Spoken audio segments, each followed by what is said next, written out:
বর্তমান আইন শৃঙ্খলার পরিস্থিতি কেমন কামরাঙ্গীর চরের? মাদক, মার্ডার, ড্রাগস এবং চোরাচালান বিভিন্ন সমস্যাগুলি কি এখন হচ্ছে নাকি নির্মূল হয়েছে? ধন্যবাদ আপনাকে। আমাদের কামরাঙ্গীচর থানার যে আইন রক্ষাকারী বাহিনী রয়েছে, তারা কামরাঙ্গীচরের সন্ত্রাস, মাদক, চাঁদাবাজের বা কিশোর গ্যাং এগুলোর ব্যাপারে ওনারা অত্যন্ত দায়িত্বের সাথেই পালন করে, যাতে এরা কামরাঙ্গীচরের ভিতরে এই ধরনের কাজগুলো যাতে না করতে পারে।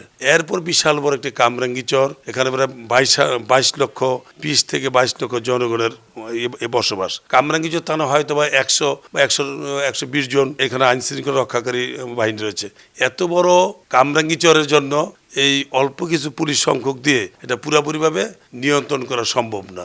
এরপরও আমাদের কামরাঙ্গীচর যে ওসি ইনচার্জ আমাদের ফারুক সাহেব রয়েছেন, আমাদের তদন্ত অফিসার আমাদের লুৎফর রহমান সাহেব রয়েছেন, আরো অনেক অফিসাররা রয়েছেন, যারা এরা আন্তরিকভাবেই কামরাঙ্গীচরের সন্ত্রাস, মাদক, কিশোর গ্যাংয়ের ব্যাপারে অনেক তৎপর। কামরাঙ্গীচরে মাদকের হারটা বেড়ে গেছে, কিশোর গ্যাংটা বেড়ে গেছে। কামরাঙ্গীচরে অন্য কোনো সমস্যা নেই, কোনো জায়গা দখল নেই, কোনো মারামারি নেই, এগুলো খুব কম। আইন রক্ষাকারী বাহিনীর সাথে আমাদের কথা হয়েছে, তারা আমাদের সাথে একমত পোষণ করেছেন। তারা বলেছে যে কোনো বিনিময় হোক আমরা এই কামরাঙ্গীচর থেকে 3টা ওয়ার্ড থেকে আমরা মাদক নির্মূল করব, আমরা সন্ত্রাস মুক্ত করব, আমরা কিশোর গ্যাং মুক্ত করব।